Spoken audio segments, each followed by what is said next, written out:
Hello friends, myself Kaushik Mohanty. Welcome to my channel career definer. तो हमने अपने last videos में परसेंटेज के कुछ इंपॉर्टेंट कॉन्सेप्ट भी डिस्कस किए थे और उसके साथ साथ कुछ ऐसे क्वेश्चन डिस्कस किए थे जो कि बेसिक लेवल के हैं लेकिन एग्जाम में कई बार पूछे जाते हैं। तो वही सिलसिले को आगे बढ़ाते हुए आज हम देखने वाले हैं टॉप 5 क्वेश्चंस जो कि बच्चों को काफी हद तक तंग करते हैं और उनका शॉर्ट ट्रिक जिनको यूज करके आप उन सवालों को मतलब इतने इतने लंबे लंबे सवालों को चुटकी भर में सॉल्व कर सकते हैं। तो चलिए जैसे जैसे ही हम इस वीडियो के आगे आगे बढ़ेंगे हमारे क्वेश्चन का लेंथ बढ़ा होगा लेकिन आंसर छोटा होगा, ये आपको पता भी चल जाएगा। तो सबसे पहले रख रहा हूं आज का पहला सवाल, वो कुछ इस तरह है। In a 90-liter mixture, there is 16 whole 2/3% alcohol and remaining water. How much alcohol must be added so that the new mixture will contain 62.5% alcohol? यानी कि सवाल में एक मिक्सचर दिया गया आपको। उस मिक्सचर में आपके पास दो कंपोनेंट्स हैं। क्या क्या है वो कंपोनेंट्स? एक है अल्कोहल और दूसरा है हमारे पास वाटर। वो सवाल में क्लियरली कह रहा है कि आपका जो मिक्सचर है कितने लीटर्स का है? वो कुल 90 लीटर्स का है और उसमें जो अल्कोहल है वो कितने परसेंट का है? 16 होल 2/3% का अल्कोहल है और रिमेनिंग क्या है आपका? वाटर है। ये तो होना ही था क्योंकि मिक्सचर में अगर दो चीज है तो एक अगर इतना होगा बाकी 100% से माइनस करने से जो होगा वो होगा। तो यहां पे अगर आपको पूछा गया है कि कितना अल्कोहल और ऐड कर देने से आपका जो नए मिक्सचर में अल्कोहल कितना परसेंट का बन जाएगा? 62.5% का बन जाएगा। यहां तक सवाल क्लियर है? अगर इस सवाल को सॉल्व करने से पहले मैं आपको बस इतना बोल दे रहा हूं कि लास्ट वीडियो हमने एंड इसी तरीके एक सवाल से किया था लेकिन वहां पे परसेंटेज के वैल्यूज काफी इजी थे, यहां पे थोड़े डिफिकल्ट हैं। यहां पे भी डिफिकल्ट नहीं है, यहां पे भी इजी है। क्यों? क्योंकि आप अगर 90 लीटर्स का 16 होल 2/3% निकालना चाहते हैं तो आपको कैसे निकालना है? आपको पता है कि 16 होल 2/3% के बराबर कितना होता है? 1/6। तो अगर ये 1/6 है तो मुझे बस इतना बताइए, सिंपल से बात, सिंपल सा लॉजिक, कि अगर 1/6 का मतलब आपको पूछा जाए तो वो क्या होता है? मतलब 6 पार्ट में से एक पार्ट का अल्कोहल है। मतलब अगर मेरा मिक्सचर 6 पार्ट का होगा तो उसमें अल्कोहल कितने पार्ट का होगा? 1 पार्ट का। अगर मिक्सचर में अल्कोहल 1 पार्ट का होगा 6 में से तो बाकी बचा कुचा 5 पार्ट का क्या होगा आपका? Definitely water. तो इस सवाल को हम परसेंटेज को हटा के रेशियो में सॉल्व करेंगे। कैसे रेशियो में सॉल्व करेंगे? 16 होल 2/3% का वैल्यू मुझे पता है 1/6, मतलब 6 भाग के मिक्सचर में अल्कोहल को डेफिनेटली 1 पार्ट का प्रेजेंट होना ही है। अगर 6 में से एक गया अल्कोहल तो बचा कितना? 5, वो डेफिनेटली क्या होगा? वाटर। तो यानी कि मैं ये भी कह सकता हूं कि अल्कोहल और वाटर के बीच में रेशियो कितना है? 1:5। अब इसको आप तोड़ सकते हैं। कैसे? अल्कोहल 1 पार्ट का, वाटर 5 पार्ट का, टोटल मिक्सचर 6 पार्ट का। टोटल मिक्सचर 6 पार्ट का और टोटल मिक्सचर कितने लीटर्स का? 90 लीटर्स का।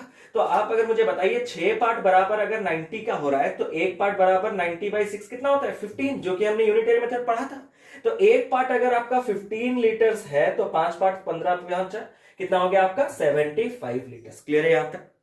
अब हमें क्या करना है? उस अल्कोहल को 16 होल 2/3% ना रख के कितना करना है? 62.5% कर देना है।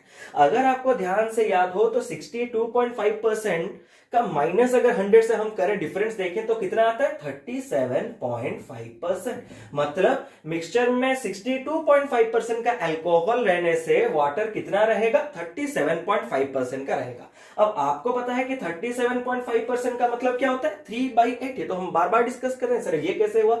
हमें पता है कि 1/8 का मतलब क्या होता है? 1/8 जो फ्रैक्शन है वो 12.5% के बराबर है। तो 37.5% यानी कि 12.5 का 3 गुना। तो 12.5 का इक्विवेलेंट फ्रैक्शन जो था 1/8 उसका भी 3 गुना, यानी कि कितना होगा?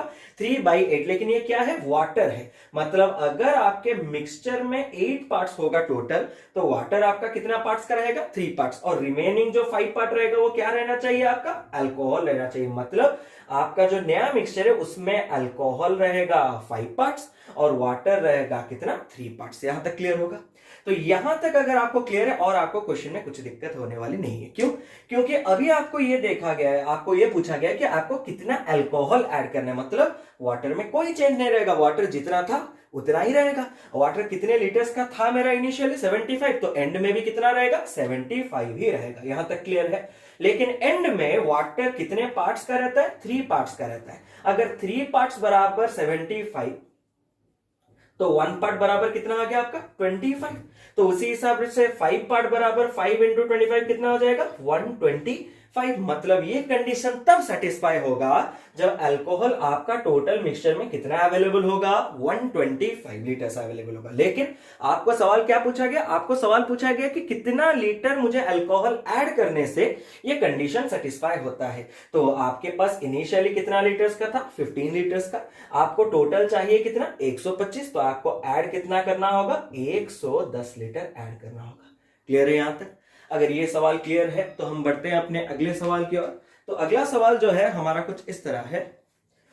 A man spend 12.25% of his salary on food. एक आदमी है जो फूड में कितना परसेंट स्पेंड करता है, 12.25% स्पेंड करता है। यहां पे लिख देते हैं, फूड में कितना परसेंट स्पेंड करता है, 12.25% स्पेंड करता है फूड में। 13.5% ऑन रेंट। रेंट में कितना परसेंट वो स्पेंड करता है, 13.5% वो स्पेंड करता है। क्लियर है? And 14.25% on transportation. तो ट्रांसपोर्टेशन में कितना करता है, 14.5%। यहां तक क्लियर है? If he spent 25% of the remaining on clothes and saved the rest 18,000 rupees, then find his salary। मतलब एक आदमी फूड में कितना खर्चा करता है, 12.25%। रेंट में कितना खर्चा करता है, 13.5%। ट्रांसपोर्टेशन में कितना खर्चा करता है, 14.5%। लेकिन इसके अलावा कुछ और था। वो बोल रहा है कि इसके अलावा अगर रिमेनिंग जो भी है रहा, उस रिमेनिंग का अगर वो 25% खर्चा कर दे किसमें, क्लॉथ्स पे, तो उसका जो सेविंग्स होता है वो सेविंग्स कितने रुपए का होता है आपका, 18,000 रुपीज का होता है। तब आपको सवाल पूछा गया है कि उसका सैलरी कितना होगा। तो यहां पे एक चीज ध्यान दीजिएगा, जो बच्चे गलती अक्सर करते हैं, सर हमें पता है कि टोटल सैलरी को 100%, वो यूनिटरी मेथड आपने बताया था, एग्जाम के स्टूडेंट में हमें 100% लिया था, क्लास में कितने बच्चे हैं उसके लिए हमने 100% लिया था। तो आज भी हम वही करेंगे कि हमने टोटल सैलरी को सर 100% मान लिया। यहाँ पे ये आपने जितना भी देखा है कि फूड में इतना खर्चा, रेंट में इतना खर्चा, ट्रांसपोर्टेशन में इतना खर्चा, ये सब मिलाने से आपका कितना आ गया, ये सब मिलाने से सर 40% आ जा रहा है। अब ये आपका 25% क्लॉथ में चला गया तो टोटल चला गया सर 65%। 100% में से 65% चला गया तो 35% आपका सेविंग्स हुआ, और सेविंग्स आपका कितना हुआ, 18,000। ये अगर हमें मिल गया कि 35% 18,000 के बराबर है, तो अगर 100% हम यूनिटरी मेथड्स में लगा दें तो हमारा आंसर निकल के चला आएगा, जो कि बिल्कुल गलत आएगा। सर ये गलत कहां से आ गया, गलत यहां से आया जो आपने थोड़ा इग्नोर कर दिया, रिमेनिंग। सर ये रिमेनिंग क्या होता है, मतलब ये फूड, रेंट, ट्रांसपोर्टेशन यहां तक आपने मिला दिया, क्योंकि यहां पे रिमेनिंग वर्ड नहीं था, एंड वाइंड कंजक्शन कॉमा वोमा लग के था कि इतना परसेंट खाने में, इतना परसेंट मतलब भाड़े में, इतना परसेंट गाड़ी में, इतना परसेंट सब चला गया। टोटल कितना चला गया, 40% चला गया। यहां तक क्लियर है? लेकिन जब वो बोलता है क्लॉथ्स, तो क्या उसने बोला कि टोटल का 25% वो खर्चा कर रहा है क्लॉथ्स पे? बिल्कुल नहीं। उसने क्या कहा, रिमेनिंग का 25% वो खर्चा कर रहा है क्लॉथ्स में, तब जाके उसका बचता है 18,000 रुपीज। तो सर ये क्वेश्चन कैसे करेंगे? तो इसको अगर मैं एक सेकंड के लिए आपको ट्रेडिशनली बताऊं, तो ट्रेडिशनली अगर मैं आपको बताऊं तो आपको टोटल सैलरी को सपोज आपने ले लिया 100x, ठीक है? आप परसेंटेज के सारे क्वेश्चन 100 लेके करेंगे, तो हमने बताया था आपको पहले।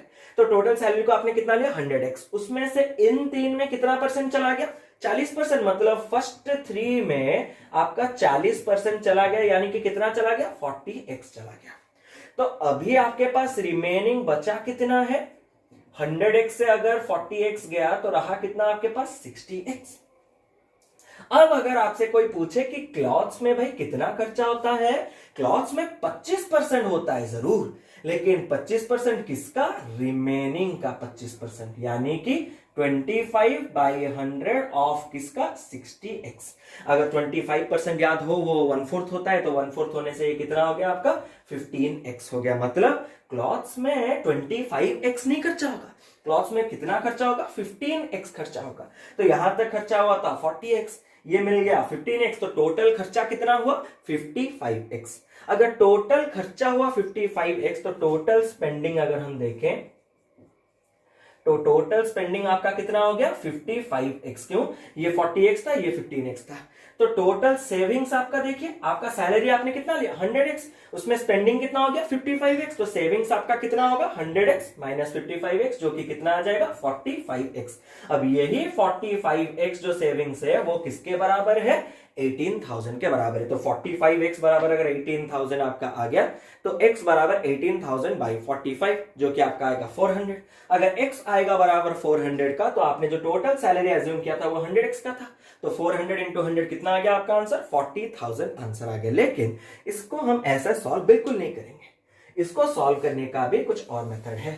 कैसे? आप टोटल सैलरी को 100 ना लेके आप टोटल सैलरी को बस ले लीजिए x। क्लियर है? ये मेथड देखिएगा ध्यान से। आपने टोटल सैलरी को कितना ले लिया, x, ठीक है। तो पहले ये तीन चीज में फूड, रेंट और ट्रांसपोर्टेशन में आपका कितना खर्चा हो गया, 40% खर्चा हो गया। तो जितना आपका सैलरी था उससे 40% जाने के बाद रहेगा कितना, 60%। या फिर आप ऐसे कह सकते हैं कि आपका सैलरी जो था 40% घट गया, क्योंकि उसके मतलब इनके वजह से सब खर्चा हो गया ना। तो आपका अभी तक रिमेनिंग बचा कितना होगा, x से 40% जाने के बाद बचा होगा x का 60%। यहां तक क्लियर है? अब ये रिमेनिंग जो था इसमें से भी जाएगा कितना, 25% जाएगा, इसमें क्लॉथ्स में। तो जो रिमेनिंग मेरा बचता था क्लॉथ्स के 25% जाने के बाद आपका फिर से बचेगा जो था उसका कितना परसेंट, मतलब फिर से 25% घट गया तो कितना मल्टीप्लाई करेंगे, 75/100। ये आपको याद होगा 40% घटाने के लिए 100 माइनस 40/100 कॉन्सेप्ट डिस्कस किया था हमने क्लास में, ठीक है। 60/100 सिमिलरली अगर 25% घटाना है तो 100 माइनस 25/100 यानी कि 75%। या फिर इतना दिमाग क्या खर्चा करें, सिंपल सी बात है। अगर आप बोलें कि अगर कुछ चीज से 25% चला जाए तो रहेगा कितना, 75%। यही तो हुआ, ये बचना चाहिए था ये तीनों के बाद, लेकिन ये बचा नहीं। क्यों? क्योंकि इससे यही रिमेनिंग से आपका फिर से कितना चला गया, 25%। तो बचा आप कितना, उसी का 75%, मतलब यही आपका बचना चाहिए। और ये बचा, और आपका बचा सेविंग्स के हिसाब से कितना, 18,000। तो अगर आपको याद होगा कि हमने वहां पे कैलकुलेशन किया था, वहां पे कितना आया था हमारा आंसर, ये 33, ये आपका कैंसिल हुआ। ये आपका टोटल कितना हुआ, 9 में यहाँ पे कैंसिल करेंगे तो ये आएगा 2000। 5 इंटू 4 ये कितना आ गया, 20 इंटू 2000। तो आपका जो x बराबर आ गया वो कितना आ गया, 40,000। तो आपको कुछ भी कैलकुलेशन करना नहीं पड़ा और आपका आंसर निकल के चला है। क्लियर है यहां तक? तो अगर ये क्लियर है तो अगले सवाल की ओर बढ़ते हैं। ये काफी इंटरेस्टिंग है और इसका कॉन्सेप्ट मैं आपको बता दूंगा। तो अगले सवाल की ओर बढ़ने से पहले मैं आपको इलेक्शन का थोड़ा कॉन्सेप्ट बताना चाहता हूं। सर ये इलेक्शन सवाल क्या होता है? इलेक्शन सवाल में कुछ ऐसा होता है, कुछ विलेज या टाउन आपको दिया जाता है, उस टाउन में कुछ वोटर लिस्ट में किसी लोग का नाम रहता है, उन वोटर लिस्ट में कुछ लोग आते हैं वोट डालने के लिए, कुछ लोग वोट डालने नहीं आते हैं। जो लोग वोट डालने आते हैं वो अपना जो बैलेट पेपर है उसको ब्लैंक, जो कि हम सवाल में देखेंगे, ब्लैंक छोड़ देते हैं, जिसकी वजह से उनका जो वोट है इनवैलिड हो जाता है। इनवैलिड वोट हो जाने के बाद आपका जो बचता है वो रहता है आपका वैलिड वोट। अब वैलिड वोट ही कैंडिडेट्स में डिस्ट्रीब्यूट होता है, ठीक है। अगर ये कॉन्सेप्ट नहीं पता तो थोड़ा ध्यान से सुन लीजिए। तो सबसे पहले आपका आएगा वोटर लिस्ट। क्लियर है? उस वोटर लिस्ट में कुछ लोगों का नाम रहता है, यहां तक क्लियर है? उस वोटर लिस्ट में जितने लोगों का नाम रहता है, आप लोगों को भी पता है, आप लोगों का नाम भी अगर वोटर लिस्ट में हुआ होगा रहा होगा, लेकिन आप लोग वोट देने नहीं गए होंगे। तो ऐसे भी बहुत सारे लोग होते हैं जो वोटर लिस्ट में नाम होने के बावजूद वोट नहीं डालते। तो जो नहीं डालते मुझे उनसे मतलब नहीं, जो लोग डालते हैं मुझे उनसे मतलब है। तो उन्हीं वोट्स को क्या कहा जाता है, पोल्ड वोट्स, ठीक है। पोल्ड वोट्स मतलब जो वोट डाले जाते हैं, ठीक है। अगर यहां तक क्लियर है, डाले जाते हैं, तो डाले जाते हैं जो वोट्स वो दो किस्म के होते हैं। क्या क्या है? एक होता है वैलिड वोट। अब इसके अंदर आप घुसे मत, इलेक्शन के अंदर हमें बस मैथ्स का सवाल सॉल्व करना है, ठीक है। और दूसरा रहता है आपका इनवैलिड वोट, ठीक है। आपको इनवैलिड वोट से भी कोई मतलब नहीं, क्यों? क्योंकि वो तो इनवैलिड हो गया। याद रखिए वैलिड इसलिए इंपॉर्टेंट है क्योंकि कैंडिडेट जो जीतता है या हारता है उसको जो वोट मिलता है वो डेफिनेटली कौन सा वोट मिलता है, वैलिड वोट ही मिलता है। यहां तक क्लियर है कॉन्सेप्ट? ये गया, ये गया, ये गया, ये गया।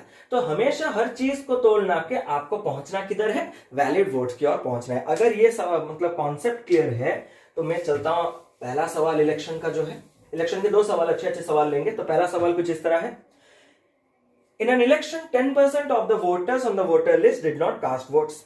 एक इलेक्शन में जितने लोगों का नाम वोटर लिस्ट में था उनमें से 10% लोगों ने वोट नहीं डाला, जो कि हमने अभी बात भी किया था। And 60 votes cast their ballot papers blank. 60 vote जो कि डाले गए हैं उसको ब्लैंक छोड़ा गया, मतलब ना कैंडिडेट 1 का नाम दिया गया, ना कैंडिडेट 2, ना किसी भी कैंडिडेट का नाम। तो वो दरअसल क्या हो गया, आपका इनवैलिड वोट हो गया, ठीक है। So there were only 2 candidates. तो यहां पे सिर्फ और सिर्फ कितने कैंडिडेट्स थे आपके, 2 कैंडिडेट्स थे, candidate 1, candidate 2। The winner was supported by 47% of all the voters. मतलब जो जीता उसको कितने परसेंट वोटर्स का सपोर्ट मिला? 47% वोटर्स का सपोर्ट। ये जो 47% है, ध्यान दीजिएगा, ये किसका 47% है?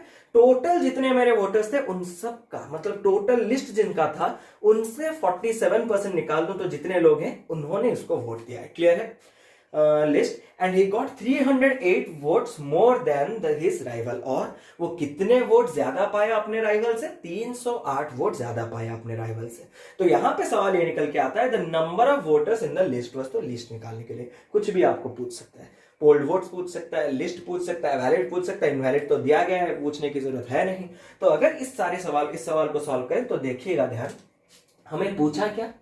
वोटर लिस्ट में कितने लोगों का नाम है। ठीक है, वोटर लिस्ट में कितने लोगों का नाम?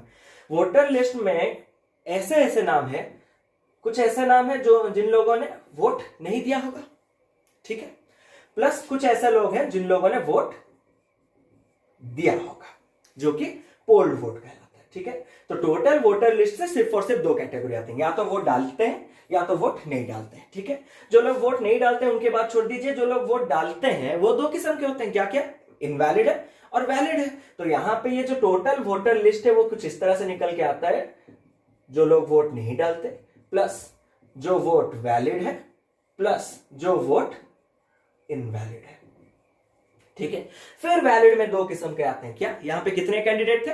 दो कैंडिडेट, कैंडिडेट 1 कैंडिडेट 2, मतलब टोटल ये हो गया कैंडिडेट 1 का वोट, ये हो गया कैंडिडेट 2 का वोट। यानी कि अगर मुझे पता चल जाए कि कितने लोगों ने वोट नहीं डाला, कितने लोगों ने कैंडिडेट 1 को वोट दिया, कितने लोगों ने कैंडिडेट 2 को वोट दिया, कितने लोगों का वोट इनवैलिड हुआ, अगर इन सबको मैं मिला दूं तो टोटल वोटर लिस्ट में जितने लोगों का नाम है या फिर जितने लोग हैं वो पता चल जाएगा। तो यहीं पे यूनिटरी मेथड डालने के लिए, तो सपोज मैंने वोटर लिस्ट को 100% लिया कि कंप्लीट वोटर लिस्ट में सपोज मान लीजिए मेरे कितने परसेंट वोट है? 100% वोट। तो एलएचएस को मैंने शुरू किया 100% से। ठीक है, आरएचएस में जब हम जाते हैं तो डोंट, मतलब कितने लोगों ने वोट नहीं डाला था, अगर आपको याद हो 10% वोटर्स ने, तो आरएचएस का फर्स्ट पार्ट हमारा आ गया 10%। ये आपको क्लियर है? अब आता है इनवैलिड को, नहीं इनवैलिड रखिए। वैलिड जो वोट है वो दोनों को मिला है, कैंडिडेट 1 को भी मिला है, कैंडिडेट 2 को मिला है। कैंडिडेट 1 को कितना परसेंट मिला है? 47% मिला है। सर कैंडिडेट 2 को तो कितना मिला है हमें पता है? पता है, हमको क्लियरली कहा गया था कि कैंडिडेट 1 जिसको 47% का वोट मिला है उसने अपने राइवल यानी कि कैंडिडेट 2 से कितना परसेंट ज्यादा सिक्योर किया, कितना मतलब वोट ज्यादा सिक्योर किया? 308। मतलब कैंडिडेट 2 को डेफिनेटली जो जीता है कैंडिडेट, उससे 308 वोट कम मिले होंगे। मतलब सेकंड कैंडिडेट का जो वोट है वो कितना है? 47%, जो -308। यहां तक क्लियर है?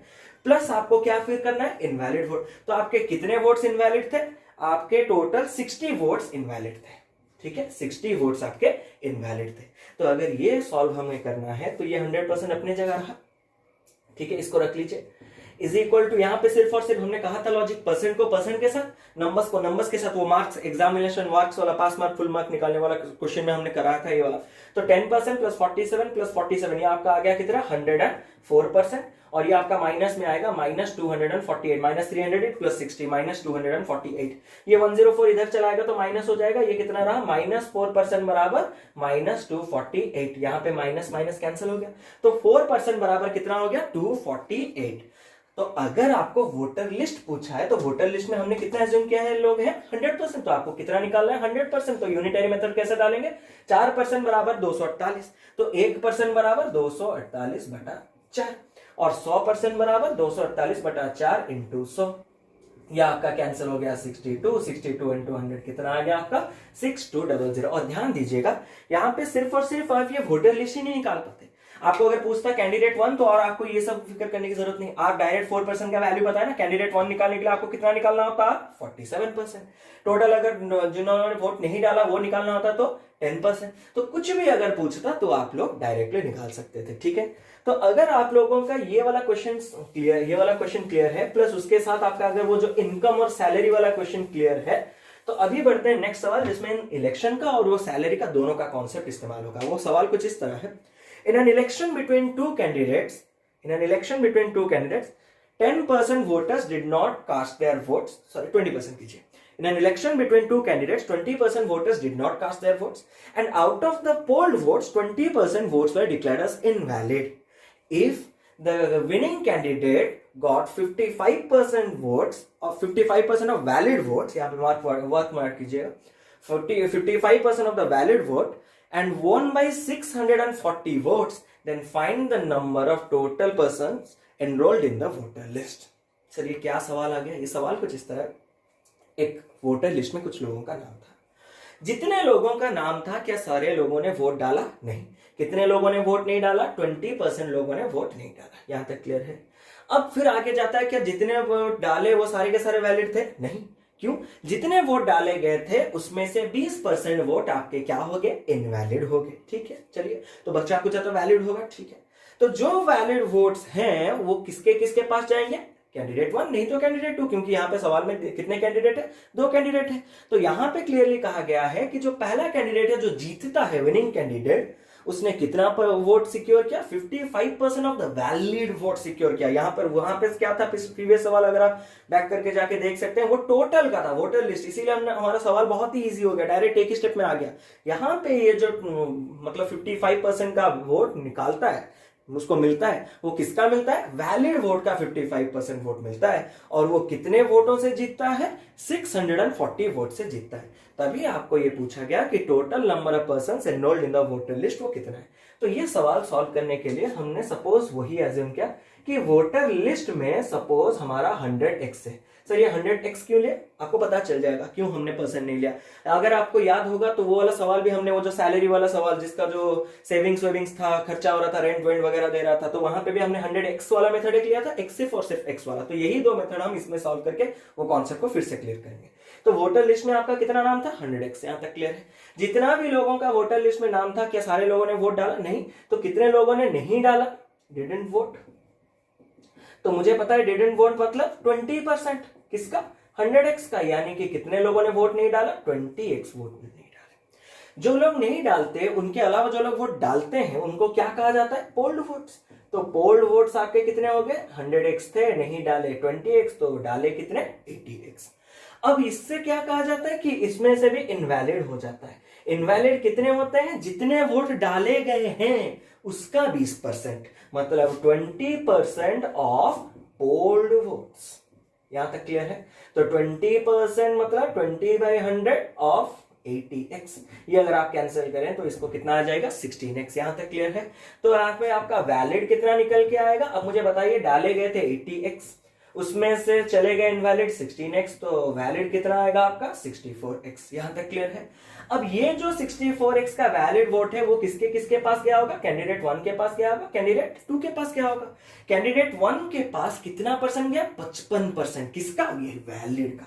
हमेशा बताते हैं किसका? वैलिड का। मतलब कैंडिडेट 1 जो 55% रखा है ऑफ किसका? वैलिड।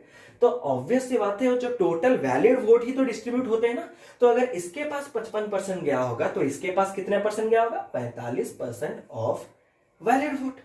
तो इन दोनों के बीच में डिफरेंस कितने का है? 10% ऑफ वैलिड वोट्स। और इनके बीच में डिफरेंस कितने का है? 640। सर ये क्या मनमर्जी ले आए? नहीं, इसीलिए तो कहा था कि पहला कैंडिडेट जो विनिंग कैंडिडेट है वो कितने वोट से जीता है? 640। यानी कि वो लूजिंग कैंडिडेट से 640 वोट ज्यादा लाया होगा, तभी तो जाके उन दोनों के बीच में डिफरेंस 640 आएगा। तो यहां पे मैं कह सकता हूं 10% यानी कि 10/100 ऑफ वैलिड वोट्स आपके पास कितने? 64x। डेफिनेटली कितना होना चाहिए? 640।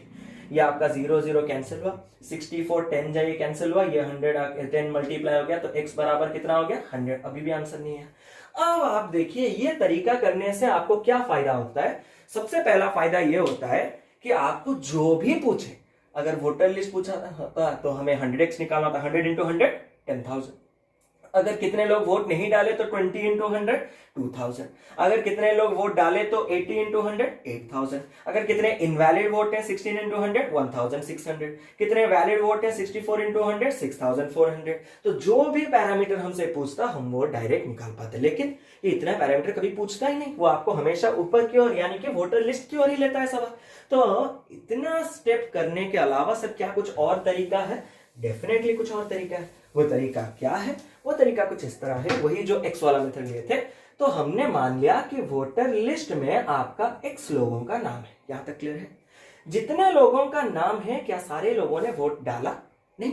20% लोगों ने वोट नहीं डाला। और मैंने पहले से ही कहा था जो लोग वोट नहीं डालते उनमें कोई दिलचस्पी नहीं है। मुझे दिलचस्पी किसमें?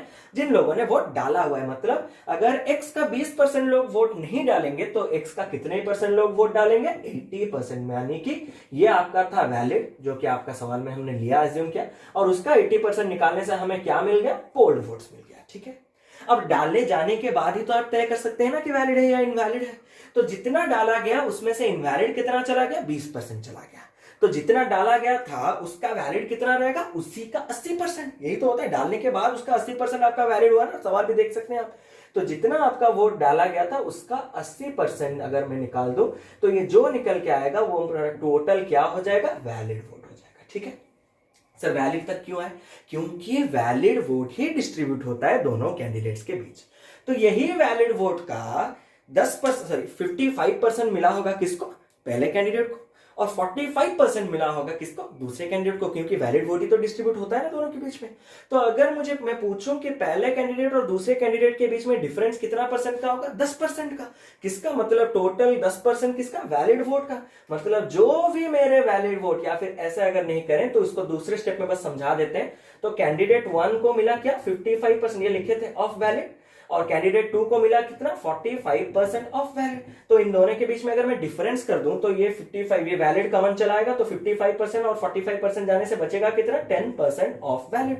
तो इन दोनों के बीच में डिफरेंस है 10% ऑफ वैलिड, और इन दोनों के बीच में डिफरेंस कितना है? 640। यानी कि जो भी आपका वैलिड वोट आएगा उसका 10% डेफिनेटली 640 के बराबर होगा। और यही तो हमारा वैलिड है ना, हमने कहा अभी।